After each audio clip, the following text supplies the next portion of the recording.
હવે બાપા વીઆઈપી હોટલમાં કરી ગયા, વેઇટરો બધા બેઠા હતા. તે બાપાએ વેઇટરને કીધું, એલા જમવાનું તૈયાર છે? કે હા, તઈ જમી લ્યો. શું ગબી જેવા મોઢા કરીને બેઠા છો? છતાં માલે મરી જાય, આખા ગામને ઘગલાવી જાય. બોલો, હા, ડોહો આવે દુઃખ ઉપડે, ડોહો બેહે ન્યા દુઃખ થાય. ડોહો જે શેરીએથી સંચડે એ શેરી પછી હાલત ડોલક થાય. અને ખરેલના કાંઠાની માંડીને બેઠા હોય. ખરેલનો કાંઠો એ આપણો દેશી શબ્દ છે કે બંધાણી ખરેલમાં અફીણ ઘૂંટે પછી થોબો પી જાય ને પછી તરાહની વાતો કરતા હોય. ભીમ 9 તેરી રમ્યો તો કે એક હાથમાં 9 હાથી ને એક હાથમાં 13 હાથી લઈને ઉડાડ્યા, તે શૂન્ય અવકાશમાં વયા ગયા, હજી ખોખા પડ્યા નથી. લેવા દેવામાં ધ્યાન રાખજો, જોજો થાય ની ડખા, લઈને પાછા દેતા નથી, બૂચ ઢાંકણું ધક્કા. હા, વેપારી એના છોકરાને કહેતો હતો, ભાઈ દેવા લેવામાં ધ્યાન રાખવું. આપણે નથી કહેતા ભાઈ વ્યવહાર ચોખ્ખો રાખો, જેનો વ્યવહાર સાચો હોય એને વાંચો ન આવે. આ કેસેટનું નામ જ આપણે એ રાખ્યું છે, બૂચ ઢાંકણું ને ધક્કા. તો સંજયભાઈ મને કે આ બૂચ કોને કહેવાય, ઢાંકણું કોને કહેવાય, ધક્કા કોને કહેવાય? પછી મેં ચોખવેટ કરી, મેં કીધું તમારી પાસેથી 1 તારીખનું કહીને કોઈ 5000 રૂપિયા લઈ જાય કે 1 તારીખે આપી દે, 2 મહિના વયા જાય તો આવે નહીં. બોલો, 4 મહિને તમે એના ઘેરે જઈને એમ કહો, એલા તું 1 તારીખનું કહીને ગયો અને રૂપિયા દેવા કેમ આવ્યો નહીં? તો કે થાય એ કરી લેવું, નથી દેવા. આનું નામ બૂચ કહેવાય, એને બૂચ માર્યું કહેવાય. મને કે ઢાંકણું કોને કહેવાય? મેં કીધું 500 રૂપિયા ઉછીને લઈ ગયો હોય અને આપવામાં 5 વર્ષ કરે, જઈ ભેગો થાય ત્યાં કે લ્યો ને 50 રૂપિયા છે રાખો, બીજા સોમવારે આપી દઈશ. 500માં 5 વર્ષ કાઢે એને ઢાંકણું કહેવાય. ધક્કા કોને કહેવાય? 10,000 રૂપિયા આપ્યા હોય 2 મહિનાની શરતે, 20 વર્ષ વયા જાય, ગમે ત્યારે એના ઘેરે જાઓ તો કે દિવાળીએ આપી દેવું, તે દિવાળીએ બહાર ગામ વયો જાય પાછું. વળી પછી તમે કાર્તક મહિનો પૂરો થવા આવે ત્યાં જાઓ તો કે હવે બધું વેત વિખાઈ ગયો, તમે એ ટાણે ભેગા નથી, અમે ન થયા તું ન થયો, એમ દિવાળીએ આપી દઈશ. પાછા દિવાળીએ જાઓ તો વયો ગયો હોય. એક ભાઈએ 25 વર્ષ ધક્કા ખાધા, તો કે એક દી તો ખાર ખાઈ ગયો, એ કે ન દેવો હોય ના પાડી દો, તો કે એવું અમારા લોહીમાં નથી.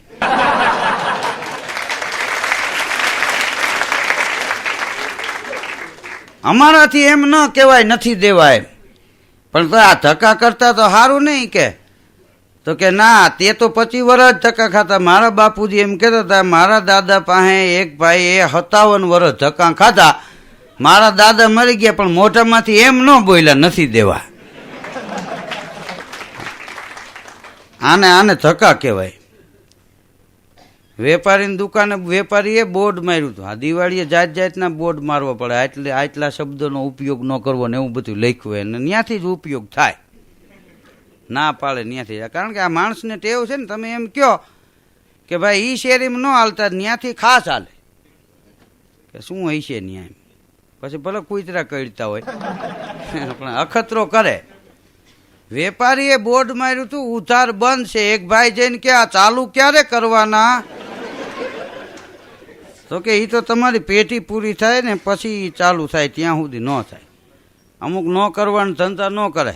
અમારા ગામડાના એક બાપા હમણાં કહેતા હતા કે આ બ્રહ્માંડનું રહસ્ય જાણવા માટે કે 10,000 વૈજ્ઞાનિકો ભેગા થયા હતા ને 10 વર્ષ સંશોધન કર્યું નહીં, કે આ ટીવીમાં બતાવતા હતા કે બ્રહ્માંડ કેટલા વર્ષથી રચાણું છે. એ જોવા સારુંથી એ કે ભૂંગળું ઉતારતા હતા, કેવડું ભોંયરું કર્યું. એ કે મેં તો સપ્તાહમાં વાંચેલું શાસ્ત્રીજી પાસેથી કે છાશમાં માખણ તરે એમ પૃથ્વી પાણીમાં તરે છે. એ કે મને એમ થયું ક્યાંક આમાં હારા ફાંડું પાડે ને અને હાથે કરીને પહેરવી દે.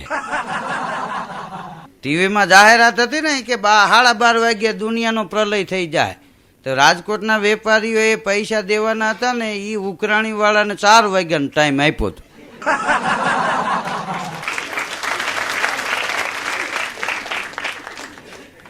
પ્રલય થઈ જાય દેવાની, મરી જાય ત્યાં સુધી દેવા નથી. બોલો, આ માણસને લડી જ લેવું એમ. પોતે ગુજરી જાય ને ત્યાં સુધી પૈસા ન દેવાના થાય ને તો એને મજા આવી જાય એમ. એક વેપારીને તો ભેળસેળનો કેસ કરેલો માણસોએ, કોર્ટમાં કેસ આવેલો. ન્યાયાધીશે એ વેપારીને કીધું કે તમે ખાદ્ય પદાર્થોમાં ભેળસેળ કરો છો, આ તો તમારા હગાવાલાય ખાતા હોય. આખા દેશને માથે આ આફત કહેવાય. તમને જબરજસ્ત સજા થાય. તમે ખાવાની વસ્તુમાં બધે ભેળસેળ કરી છે, છોકરા ખાય એવી વસ્તુમાં ભેળસેળ કરી છે, ઘણી તમારી ફરિયાદ છે. તમારે આ વિશે તમારે કાંઈ કહેવું છે તો વેપારી ઊભો કોર્ટમાં કે મને ભગવાન સજા કરે. જજ કે ભાઈ અટાણે એની પાસે ટાઈમ નથી, હું અત્યારે કરી દઉં છું અને ત્યાં જાય તે દી એ કરશે. આને 100 મહિના લઈ લ્યો કે ઉતરાવ લુગડામાં, ભલે જલસા કરે. ગુનો કરવો ગ્રાહકનો, માફી ભગવાનની માગવી ને એ ન હાલે. જેનો ગુનો કર્યો એની જ માફી માગી લેવી જોઈએ. હા તો પછી વાંધો ન આવે. રાજકોટમાં એક દી જીપ ને રિક્ષાને ફરતા હતા. રાજકોટના આંગણે પહેલી જ વાર પ્રથમ મહિલા જાદુગર, અનેક જાતના એના જાદુના જે શો છે એમાંનો એક આ જોવા જેવો શો મહિલા જાદુગર. પુરુષ તો ઘણા જાદુગર હોય. વેપારીની દુકાને ઊભો એક ભાઈ કે હે શેઠ તો આપણે બે લઈ લઈ ટિકિટ.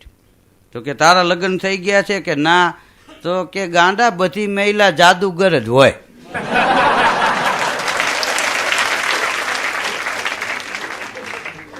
પણ કે આ મહિલા જાદુગર તો આ લોકો કે છે કે જીપ ગુમ કરી દે. તો કે હવે આપણે અહીં કીરે મહિલા નથી, ગેસનો બાટલો ગુમ કરી દઈએ.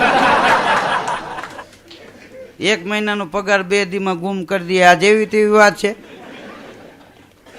આ ઘરમાં પરચુરણ ગુમ કરી દે. હા, એક જણો રોજ સવારમાં ઉઠીને ખાંડનો ડબ્બો ખોલે. બોલો, આમ જોવે પછી પાછો મૂકી દે. દિવસમાં 3 વાર જોતો. એક દીની ઘરવાળી કે આ શું છે? અરે કે ડોક્ટરે કીધું છે કે ખાંડ ચેક કરવી.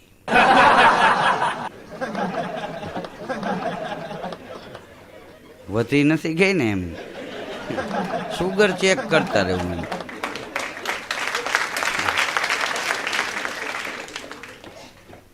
રાતે 12 વાગે ડબ્બો ખોલીને જોઈ લી. બોલો, જરા કઈ પરસેવા જેવું લાગે, કાંઈ ડબ્બો ખોલ્યો નથી. હાય છે ને હાય છે. ડોક્ટરોની મજા આવે.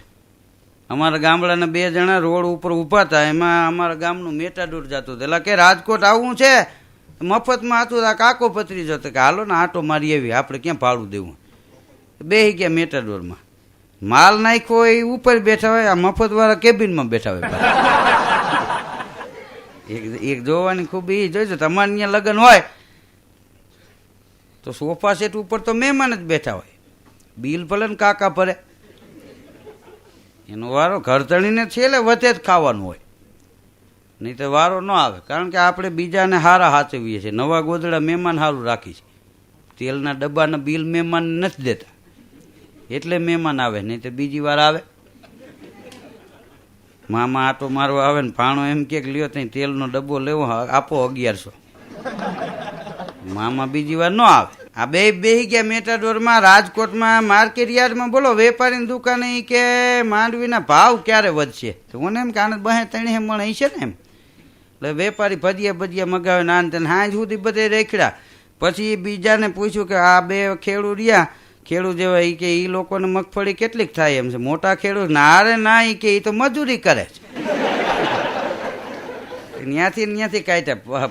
પટાવાળાને કે આવડા ગમે ત્યારે આવે, યાર્ડમાં ન આવવા દેવા. બાયણે નીકળે ને તેમાં કાલાવડ રોડે ચડ્યા. પછી વાહન ચડે નહીં કે હાલીને વૈયા જાય એમ. ત્યાં પોલીસ ખાતાની ગાડી આવી કે કૂતરો એક જાતો હતો કે કૂતરો એક ઘા ગયો સાહેબ. પૂંછડી કેવડી હતી? હવે સાહેબ એ કે એમાં ઝડપમાં ખબર ન પડે. કૂતરાની પ્રકૃતિ છે, બીન પાગ્યું હોય તો પૂંછડી દબાવીને જાતું હોય.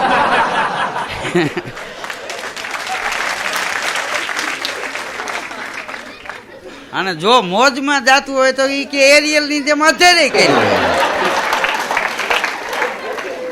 આ તો અમે જાવડ પાવડ જોયું, કૂતરું જાતું હતું એ 100%ની વાત. અને જાતું હતું ઘાયે ઘા, પૂરી રેન્જમાં હતું. બેસી જાવ, કઈ બાજુ ગયો? એટલે આવડા તો અમારા ગામ બાજુ જ કે ને, એને ત્યાં જવું. બેસી ગયા અને PSI બેઠેલા ને કે ડ્રાઈવરને કે માર લીવર. અને લીવર ભાઈ માર્યું ઘાયે ઘા. અમારા ખીરામાં ફાટા પડે છે. એક આમ લોધિકા બાજુ રસ્તો જાય, એક કાલાવડ બાજુ જાય, એક રાતૈયા બાજુ જાય, એક વડા બાજુ જાય. આવડાવને ત્યાં ઉતરી જાવ કે સાહેબ અહીં ઊભી રાખો, જો આ 4 રસ્તા પડ્યા, હવે કૂતરાનું નક્કી ન હોય કેમનું ગયું હોય.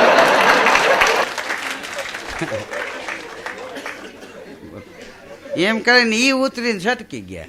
એ કે હવે આમાં તમારે, કારણ કે અમને અભણ માણસને આ પાછો વિષય નહીં અમારો, અને કૂતરા કાંઈ બોર્ડ વાંચીને જાય નહીં. હાલો સાહેબ કે જે માતાજી ઈવડે ઘેરે વહી ગયા બોલો.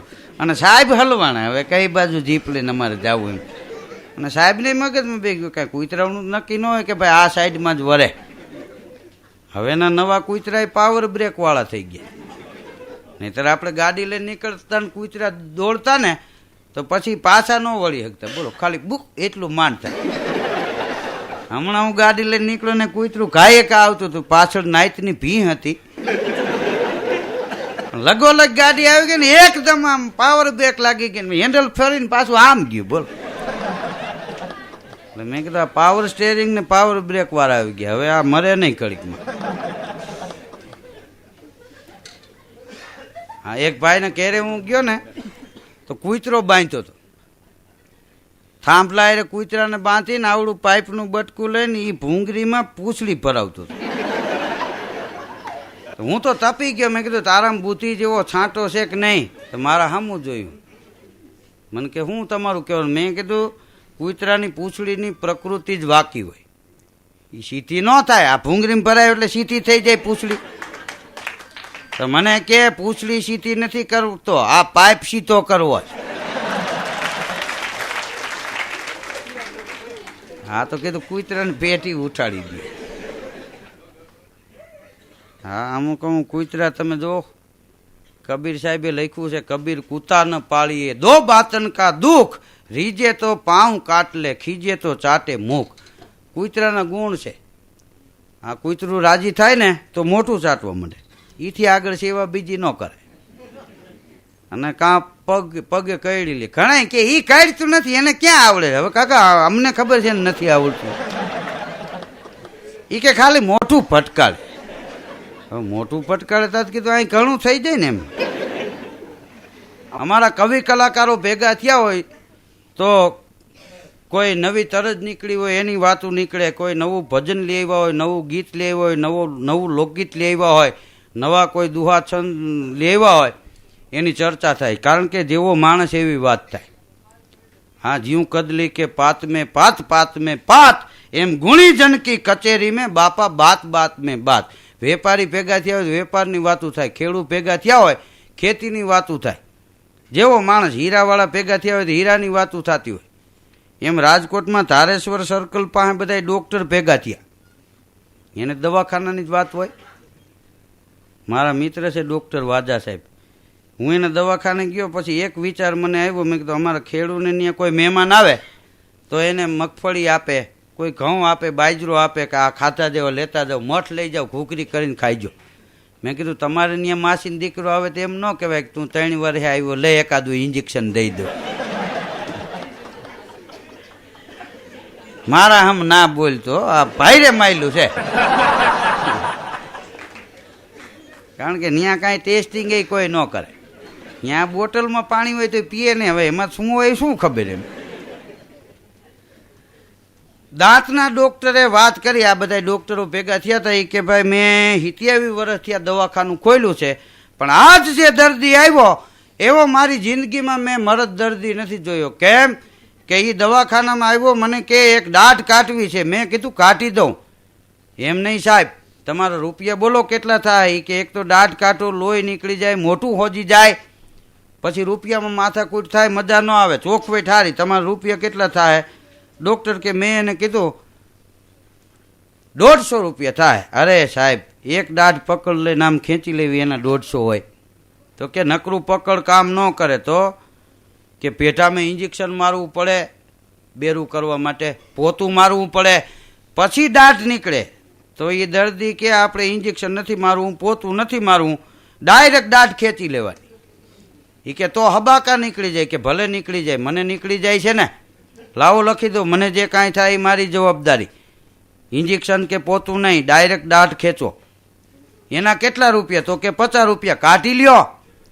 કે ડૉક્ટર કે હું ખાર ખાઈ ગયો, ધૈડ બહુ કરી હતી ને. પકડ લઈને કે ઊભો થયો, ખોલ મોટું, હા એમ કર્યું ને એક આંચ કે દાઢ કાઢી નાખી. પણ કે એ માણસે અવાજ ન કર્યો, હુંકારો ન કર્યો એટલું નહીં, મોઢાની રેખા ન બદલાવી. બોલો 50ની નોટ કાઢી લ્યો સાહેબ, થેન્ક યુ, આ 50 રૂપિયા. તો સાહેબ કે મને મોજ આવી ગઈ. મેં કીધું હવે 50 રૂપિયા નથી જોતા, તારા જેવો મરદ દર્દી મેં 27 વર્ષમાં જોયો નથી. જા મોજ કરી, 50 રહ્યા, નાસ્તો કરજે. ભાગી ગયો.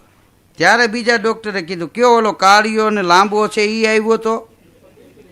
એ કે હા, તમને કેમ ખબર પડી ગઈ? એ કે મારા દવાખાને આવ્યો તો, મેં પેટામાં ઇન્જેક્શન માર્યું, પોતું માર્યું, મેં કીધું 10 મિનિટ બહાર બેસો, બોલાવું ત્યારે આવું.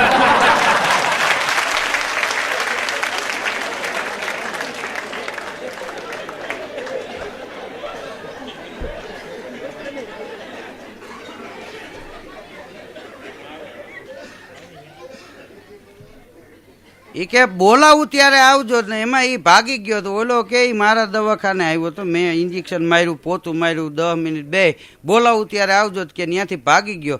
એટલે મને એમ થયું કે ત્યાં જ આવ્યો હોય. એ કે મારે ત્યાં ઇન્જેક્શન ને પોતું મફત મરાવી ગયો, તારે ત્યાં દાઢ મફત કટાવી ગયો. બે ડોક્ટર એ કાળિયાને ગોતે. બોલો, કાળિયો વયો ગયો મદ્રાસ. કલર એવો છે, સામેવાળાને એમ કે આપણો છે. ત્યાં બસ સ્ટેન્ડે રિક્ષા હાંકે. બોલો, કલર કંપની કલરમાં ફેર નથી પડતો. આપણે કંઈક અમેરિકાથી પૂરી આવે ધોરા બહુ, તો અમેરિકા હું ગયો છું, ત્યાં કાળી રહે છે.